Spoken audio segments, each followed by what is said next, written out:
संसार में सबसे बड़ा संबंध कौन सा है? अब आप पूछेंगे कि यह कैसा प्रश्न हुआ? इसका उत्तर तो बड़ा सरल है, यही ना? परंतु इस प्रश्न के भी कई उत्तर हैं। कोई कहेगा माता और पुत्र का संबंध, तो कोई कहेगा पिता पुत्री का संबंध, तो कोई पति पत्नी का, और तो कोई भक्त और भगवान का संबंध। परंतु तनिक गहराई से देखेंगे तो पाएंगे कि ये सारे संबंध या तो जन्म से जुड़े होते हैं, या समाज में बना दिए जाते हैं, या फिर किसी आकांक्षा के चलते बनते हैं। तो सबसे बड़ा संबंध कौन सा होता है? उलझ गए ना? सबसे बड़ा संबंध होता है मित्रता का, क्योंकि मित्र हम स्वयं चुनते हैं, जिसमें ना कोई आकांक्षा होती है, ना ही कोई स्वार्थ छिपा होता है। यदि कुछ होता है तो केवल साथ का आनंद। अपने बीते दिनों को स्मरण कीजिए। जब आप घर से बाहर निकलते होंगे तो सबसे पहले किसका स्मरण होता था? मित्र का। परंतु जैसे जैसे मनुष्य बड़ा होता जाता है, सफल होता जाता है, मित्र छूटते जाते हैं और फिर वो अपनी आय, अपने जीवन के स्तर के अनुसार मित्रता करने लगता है। उसके मन में ये विचार आ जाता है कि मित्रता बराबरी वालों से ही होनी चाहिए। यही सोच अनुचित है, क्योंकि मित्रता बराबर वालों से नहीं होती, मित्रता हमें बराबर करती है। इसलिए नए मित्र अवश्य बनाइए, परंतु अपने पुराने मित्रों को भूलिएगा मत। क्या कर रहा हूं मैं? दर्पण में देख रहा हूं। आप लोग भी प्रतिदिन देखते होंगे, परंतु प्रतिदिन अपना मुख देखने के बाद भी उस पर लिखी एक बड़ी सीख देखना भूल जाते हैं। अब आप कहेंगे कैसी सीख? तो जाइए एक बार फिर से दर्पण के सामने जाइए और मुख खोलकर देखिए, क्या दिखेगा? दंत पंक्ति और जीभा, है ना? अब विचार कीजिए, दंत जन्म के पश्चात आते, एक नहीं 2 बार आते, परंतु मृत्यु से पूर्व नष्ट हो जाते हैं। और जीभा जन्म पहले से होती है, परंतु मनुष्य के मृत्यु के पश्चात भी उसके अस्तित्व में रहती है ना? आश्चर्य की बात। दंत कठोर होते हैं, जीभा कोमल, परंतु फिर भी दंत नष्ट हो जाते हैं, जीभा नहीं होती। यही रहस्य है कि हठी और कठोर लोग शीघ्र नष्ट होते हैं और कोमल लचीले, आवश्यकता के अनुसार स्वयं में परिवर्तन ला सकने में सक्षम लोगों का ही अस्तित्व रहता है। अर्थात परिस्थितियों के अनुसार स्वयं को लचीला बनाना सीखिए और आपका जीवन सरल हो जाएगा। एक पिता होने के नाते आप अपनी संतान के लिए क्या करते हैं? उसके लिए बहुत सारी सुविधाएं जुटाते, बहुत सारा धन कमाते, है ना? और क्या आपको ऐसा लगता है कि यही उचित है आपकी संतान के लिए? इस पंछी को देख रहे हैं?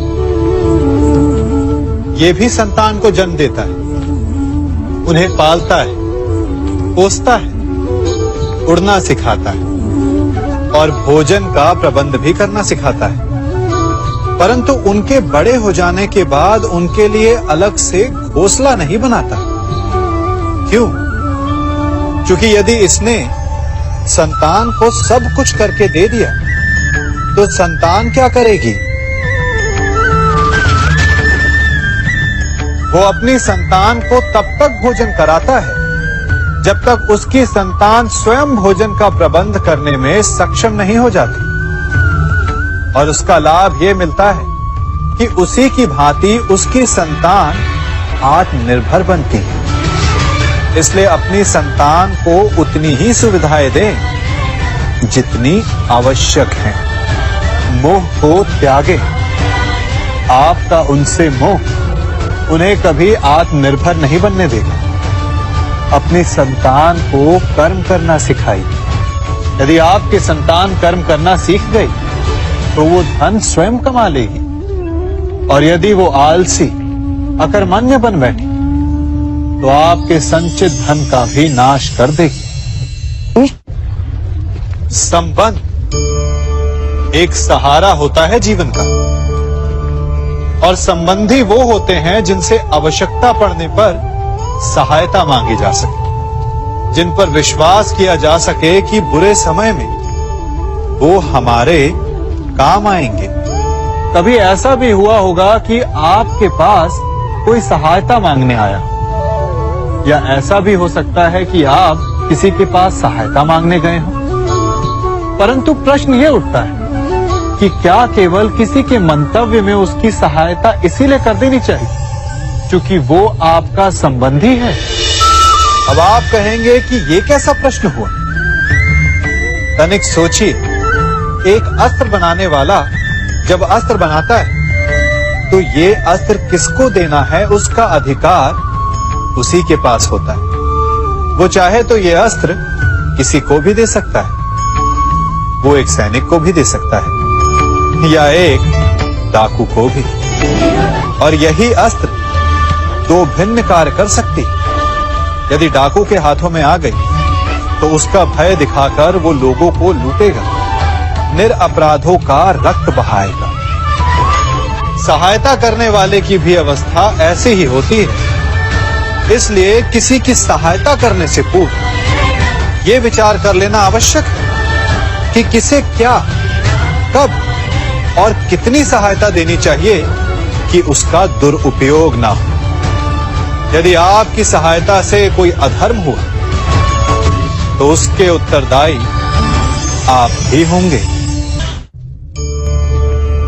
जीवन में कई बार ऐसे अवसर आते हैं कि आप लोगों से मिलने जाते हैं और उनसे कुछ आकांक्षाएं भी रखते हैं, और कई बार जीवन में ऐसे अवसर भी आते हैं कि लोग आपसे मिलने आते हैं। इसलिए अतिथियों का सम्मान करने से पूर्व सदा कुछ बातों को स्मरण रखना आवश्यक होता है। यदि कोई आपके पास मिलने आता है तो उसके 3 कारण हो सकते हैं। पहला कारण होता है भाव, दूसरा अभाव और तीसरा प्रभाव। तो जैसा अतिथि उसको वैसा ही सम्मान दे। यदि आपके पास कोई भाव से आए तो उसे केवल आपका प्रेम चाहिए, आपका सानिध्य चाहिए, और यदि कोई अभाव में आया तो उसकी उतनी सहायता अवश्य करें जितना आप करने में सक्षम हो, परंतु इतनी अधिक भी ना करें कि वो उस सहायता का दुरुपयोग कर बैठे। और यदि कोई प्रभाव में आया तो स्वयं पर अभिमान ना करें, क्योंकि कभी ना कभी जीवन में आप भी भाव, अभाव और प्रभाव के चक्रव्यूह में फंस सकते हैं।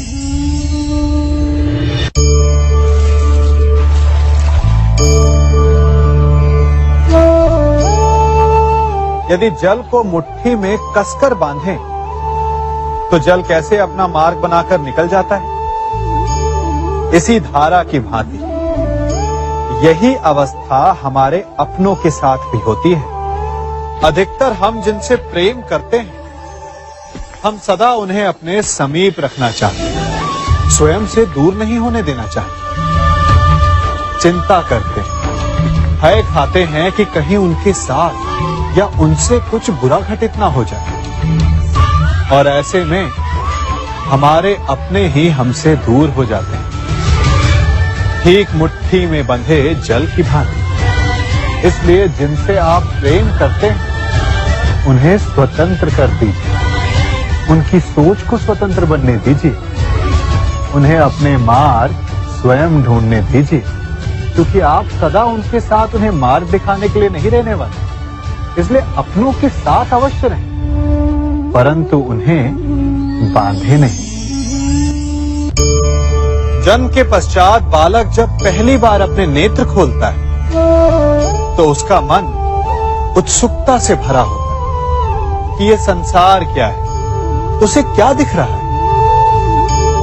ये उसके जीवन का नया आरंभ होता है। परंतु जैसे हम धीरे धीरे बड़े होने लगते हैं, अनुभव अर्जित करते हैं, हमारे मन की उत्सुकता, हमारे जीवन का चाव होने लगता है। तनिक सोचिए, जब हम सुबह सोकर जगते हैं, अपनी आंखें खोलते हैं, तो उसे ही हम अपने जीवन का प्रारंभ समझ लें तो सुबह से लेकर संध्या तक के समय को ही अपने जीवन जीने का समय समझ लें तो कितनी स्फूर्ति आ जाएगी आप, कितने काम कर पाएंगे आप, कितने लक्ष्य अर्जित कर पाएंगे।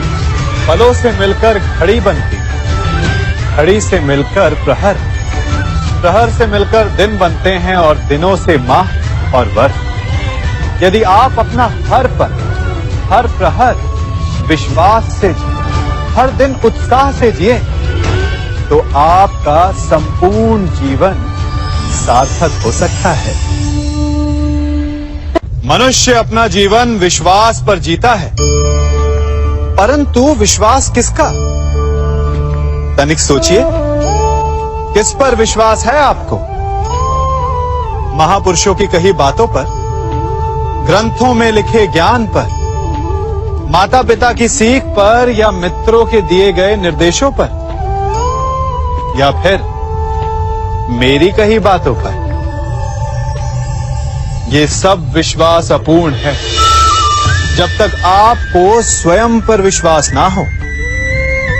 यदि विश्वास करना है तो पहले अविश्वास करने के विज्ञान को भी सीखना चाहिए।